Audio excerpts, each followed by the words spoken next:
नमस्कार साथियों, आपके अपने चैनल राज टीचर्स हेल्पलाइन में आप सबका बहुत बहुत स्वागत है।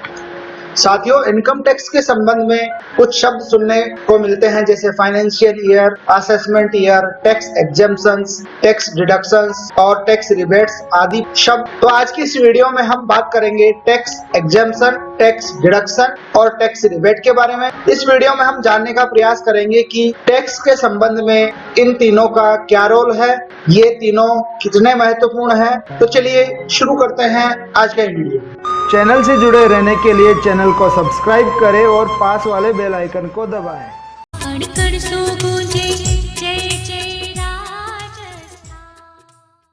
साथ ही वीडियो शुरू करने से पहले मेरी आपसे रिक्वेस्ट है कि अगर अभी तक आपने हमारे चैनल को सब्सक्राइब नहीं किया है तो चैनल को सब्सक्राइब जरूर करें और बेल आइकन को दबाकर नोटिफिकेशन ऑन कर ले ताकि हमारे आगे आने वाली वीडियो की जानकारी आपको सबसे पहले मिल सके। तो चलिए वीडियो में आगे बढ़ते हैं।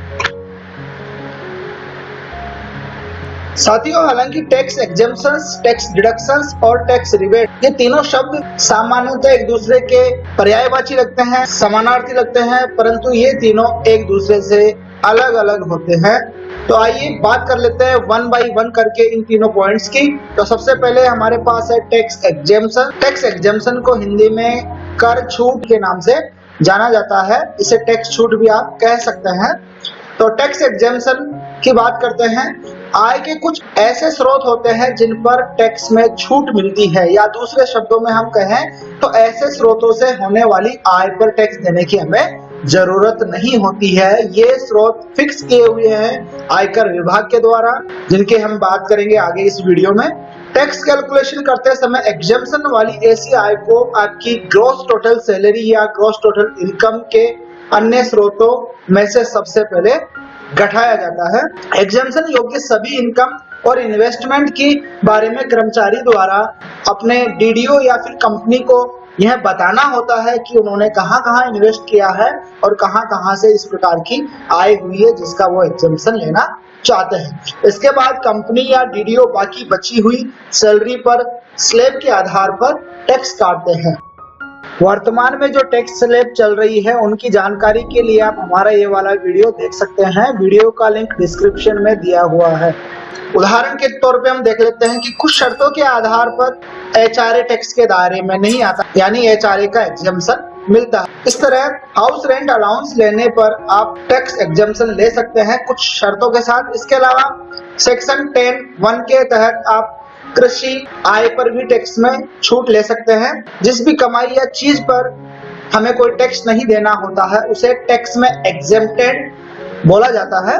जैसे टैक्स में 2.5 लाख रुपए तक की आय पर हमें कोई टैक्स नहीं देना होता, ये आप सबको पता है। इस राशि पर लगने वाला टैक्स शून्य है, यानी हमें कोई टैक्स नहीं देना होता है, इसलिए इस राशि को हम एग्जेम्प्टेड लिमिट भी कहते हैं। अधिक जानकारी के लिए आप आयकर विभाग की अधिकृत वेबसाइट देख सकते हैं। टैक्स एग्जेम्पशन से रिलेटेड कुछ पॉइंट्स मैंने आपको स्क्रीन पे दिखाए हैं। इनमें आप देख सकते हैं, फर्स्ट है एचआरए। इसका अलाउंस आप अगर मिलता है आपको सैलरी में तो आप इसका एग्जेम्पशन ले सकते हैं कुछ शर्तों के आधार पर। एचआरए की डिटेल जानकारी और एचआरए के एग्जेम्पशन की जानकारी के लिए आप हमारी ये वाले वीडियो देख सकते हैं। वीडियो का लिंक डिस्क्रिप्शन में दिया हुआ है और ऊपर आई बटन पर क्लिक करके भी आप ये दोनों वीडियो देख सकते हैं। इसके अलावा एचआरए एग्जेम्पशन की बात, प्रोफेशनल टैक्स आप चुकाते हैं तो उसका भी एग्जेम्पशन आपको मिलता है। ट्रांसपोर्ट अलाउंस मिलता है सेंट्रल गवर्नमेंट एम्प्लॉइज को पर मंथ, उसका भी कुछ लिमिट के साथ एग्जेम्पशन मिलता है। हालांकि यहाँ पे एक लिमिट शो की हुई है, लेकिन आप इसका कंफर्मेशन विभाग से जरूर करें। चिल्ड्रन एजुकेशन अलाउंस मिलता है सीईए सेंट्रल गवर्नमेंट एम्प्लॉइज को और भी कई विभागों में कार्यरत एम्प्लॉइज को, तो उसका भी एग्जेम्पशन मिलता है इनकम टैक्स में से। सीजीएचएस सब्सक्रिप्शन ले रखा हो तो उसका भी एग्जेम्पशन मिलता है। इसके अलावा एनपीएस में जो गवर्नमेंट शेयर होता है उसका एग्जेम्पशन मिल जाता है टैक्स एग्जेम्पशंस के तहत। तो ये थे कुछ पॉइंट्स जिनका एग्जेम्पशन मिलता है टैक्स में से सीधा सीधा अगर आपको ये अलाउंस या इन्वेस्टमेंट के रूप में मिलते हैं। अब बात करते हैं टैक्स डिडक्शंस की। तो टैक्स डिडक्शन को टैक्स कटौती के नाम से जाना जाता है हिंदी में। एक बार अपने वेतन या सभी स्रोतों से होने वाली आय में से जब आप एग्जेम्प्टेड इनकम घटा देते हैं तो उसके बाद आपकी ग्रॉस टोटल इनकम आ जाती है।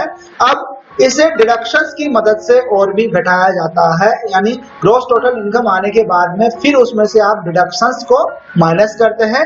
डिडक्शंस क्लेम करने के लिए आपको कुछ सेलेक्टेड ऑप्शंस होते हैं, उनमें इन्वेस्ट करना पड़ता है और उन्हीं की मदद से कुछ लिमिट के आधार पर आपको डिडक्शंस मिलता है टैक्स में। कुछ खास तरह के खर्चों पर भी आप टैक्स डिडक्शंस को क्लेम कर सकते हैं। इसमें मेडिकल, ट्रांसपोर्ट, ट्यूशन आदि के खर्चों को शामिल किया जाता है। करदाता को कितना कर देना है, इसका भुगतान व्यक्ति की बची हुई टोटल टैक्सेबल इनकम के आधार पर किया जाता है, यानी एग्जेम्पशन और डिडक्शन घटाने के बाद अब टैक्स पेयर के पास आ जाती है टोटल टैक्सेबल इनकम। आगे बात करते हैं टैक्स डिडक्शंस में। तो सेक्शन 80C के तहत कुछ ऑप्शंस अवेलेबल हैं, उनमें निवेश करने पर 1.5 लाख रुपए तक का टैक्स डिडक्शन क्लेम कर सकते हैं, ये आप सबको पता होगा। इस तरह के विकल्पों में टैक्स सेविंग फंड्स आते हैं, ELSS यानी mutual fund, PPF, NPS, national saving certificate NSC आदि आते हैं। टैक्स डिडक्शंस के लिए कुछ सेक्शंस निर्धारित किए हुए हैं, उनमें है 80U, 80CC D1, B, 80CC D2, 80D जैसे अनेक सेक्शंस हैं जिनमें आप इस प्रकार के टैक्स डिडक्शंस का फायदा ले सकते हैं। और अगर आप सैलरीड एम्प्लॉय है तो फिलहाल 50,000 रुपए तक का स्टैंडर्ड डिडक्शन का दावा भी आप कर सकते हैं। स्टैंडर्ड डिडक्शन की डिटेल जानकारी के लिए आप हमारा ये वाला वीडियो देख सकते हैं, वीडियो का लिंक डिस्क्रिप्शन में दिया हुआ है। टैक्स डिडक्शंस के एग्जांपल के लिए यहाँ स्क्रीन पे मैंने कुछ ऑप्शंस दिखाए हैं, आप इन्हें देख सकते हैं। ये जो डिडक्शंस है इनका बेनिफिट आप इनकम टैक्स के चैप्टर 6A के तहत ले सकते हैं। आइए देखते हैं 6A में कौन कौन से डिडक्शंस का लाभ आप ले सकते हैं। सबसे पहले है मेडिकल इंश्योरेंस प्रीमियम, जो कि 80D या 80DD और 80DDB के तहत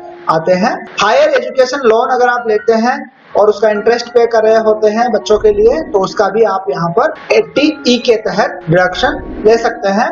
donation to approved fund and charity, उसमें आप 80G के तहत डिडक्शन ले सकते हैं। Rent deduction if HRA not received, अगर आपको HRA नहीं मिलता है सैलरी में तो आप रेंट पे करने की स्थिति में 80GG के तहत यह डिडक्शन ले सकते हैं।